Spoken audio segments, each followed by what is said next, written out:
உருமிடியும், உருவுகின்ற இடியும் அப்படின்னு அர்த்தம். உலகத்துல அனைத்து ஜீவராசிகளையும் பயமுறுத்தக்கூடிய அது ஒரு பெரிய இயற்கை பேரிடருக்கான அறிகுறி. அது மின்னும், மின்னல், இடிகண்ட நாகம் போலம்பாங்க. நாகம் மட்டுமல்ல, அந்த இடியோசை கேட்கிற போது எல்லா ஜீவராசிகளுக்குமே ஒரு திடீர் அச்சம் உருவாகும். அதே மாதிரி மின்னல் வரும்போது கண் ஒளியே கூட பறிகொடுக்கக்கூடிய சூழ்நிலை உருவாகும்.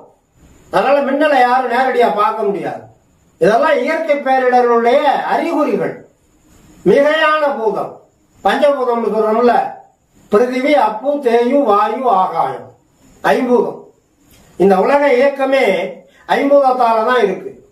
அண்டத்துல உள்ளதெல்லாம் பிண்டத்துலங்கிற போது இந்த உலகத்துல வாழக்கூடிய அனைத்து ஜீவராசிகளுக்கும் அந்த ஐம்பூத தத்துவத்தினுடைய இயக்கம் தான் நடந்துகிட்டே இருக்கும். ஆண்டவனே ஐம்பூதத்தால் ஆனவன். அதுதான் நம்முடைய சாஸ்திரங்கள் சொல்லும்.